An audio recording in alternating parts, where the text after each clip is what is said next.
Yeah, my name is Wojcik. First of all, I apologize for my voice, which is kind of a little bit deep down today, but I don't know, I'm coming down with something or whatever it happened, but I try to speak slowly and loud enough so you can understand, because I have a tendency to start speaking too fast, and then people say, just slow down a little bit because we don't understand what you're saying. With my accent, I can understand might be a problem, so I try to control myself.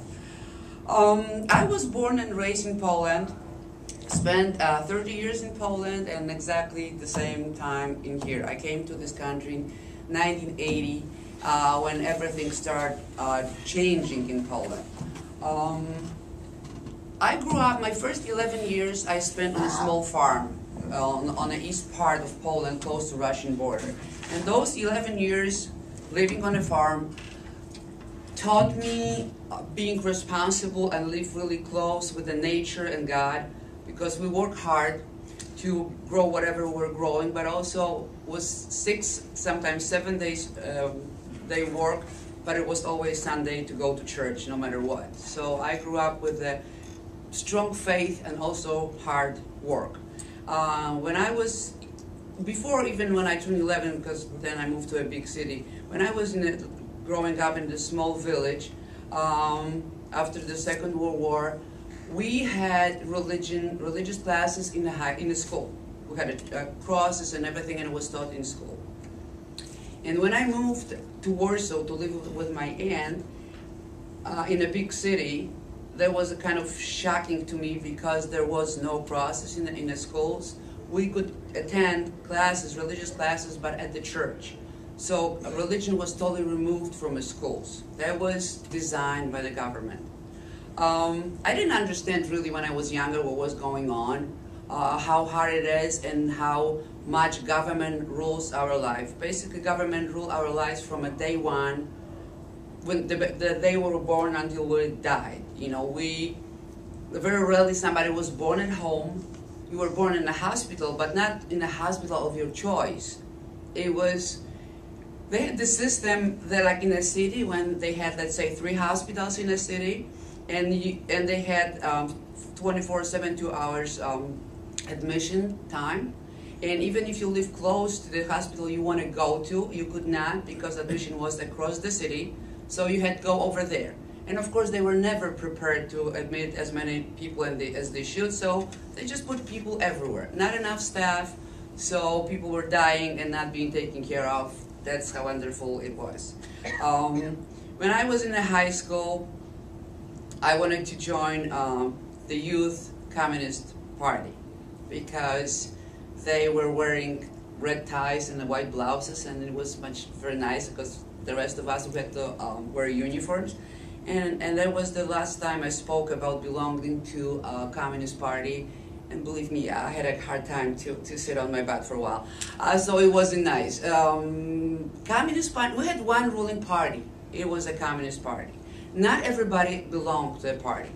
Of course, they were recruiting and they were trying to start in an early age. But we treated those people who belonged to the party as traitors, because they got better life than the rest of us. And in our opinion, they were selling their souls. Everything under communist government was designed to make our life really miserable. We had no choice, we had no rights, we had privileges, which was very easily taken away from us for whatever reason. Total control of the government, from what we eat, what we read, what we watch on TV, what we can see in the movie theaters. Everything was screened before we can see it. Nothing was passed by the government.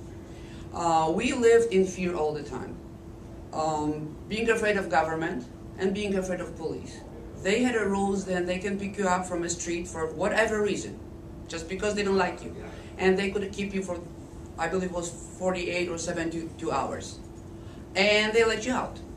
And if they didn't like you, they pick you up again. And you can stay, they can play this game with you for quite a long time. So there was this constant fear of police, and also basically fight for surviving, because the whole system was designed to make our life miserable. So our life basically was standing in a line to buy everything and being afraid. And Poland, I mean, so many things kind of stuck in your mind. Poland was the biggest producer of sugar beets.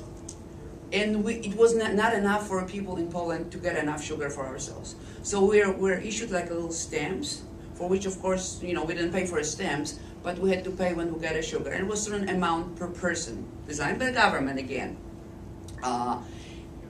And you had to go and pay for the sugar, and of course sometimes you didn't need whatever amount you got, and you trade with somebody else. So trading, bribing, it was everyday life. Standing in line for everything, and waiting.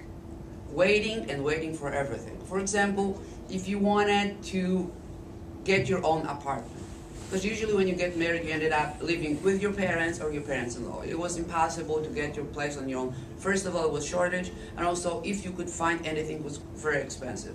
So you ended up living with your parents or parents-in-law. You were required, if you wanted to have a place of your own, you were required to put a down payment, and let's say you were like 18, 19 years old, and then you pay every month into the account.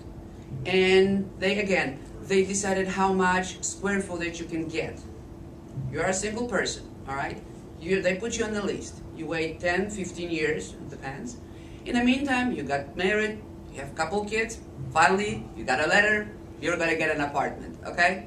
The same square footage, which was designed for one person. Doesn't matter that in the meantime you have a bigger family, it doesn't care, it doesn't matter. You be happy that you got something. The same if you wanna have a car. You had to pay the whole amount for a car, and then put you on the list, and you wait 5, 7 years, depends, and then again letter arrived, you are happy you're getting your car, you go over there, and no matter what kind of car that was available, that was yours. Doesn't matter, had dent, didn't work, doesn't matter, it's yours, you have to take it, unless you bribe somebody and maybe you can get a better deal. Otherwise, that was yours. So sometimes people tell me that it's impossible for government to rule your life like that. Oh, it's possible. They knew everything about us. Whenever you get a radio or TV, you had to sign a release, then you have a radio or TV, because they had to know how many radios are there, how many TVs, so they have to know what people are listening or watching to. The same with the typewriters. They knew how many typewriters was out there, and to the point then we had a certain amount of paper, and every single page was counted for, because they were afraid they were going to spread some not popular news around. So yeah, they can control your life. You might think that it's impossible. It's very possible. And like I said, living in fear, it was something. It was an everyday life. I was a nurse back in Poland. I worked in a hospital, and we were young girls, newly married, and usually one of us was pregnant. And those days they had the rules that pregnant women, they would go and get food, not standing in a line. And line usually was long. I mean, you never knew. They open a store, let's say at 10 o'clock in the morning, and the lines start forming 5 in the morning, and we never knew if they're going to bring anything to the store or not, but you were just standing and waiting so you can get something. So 5 of us in the hospital working on a shift. One got all the, write everything down for everybody else, went, and so she could get some food for the rest of us. And we switched. So basically 4 people were working, even though it was 5 of us. So it was really interesting. And we had to be very sneaky. We always tried to listen to some news, like Radio Free Europe, secretly at night. We were afraid to talk to each other on the streets. Even if you were standing in line to get anything, people would not talk to each other because you were afraid. You never knew who's going to be next to you. And they had those people everywhere, so we had to be afraid. Education was pretty good in Poland.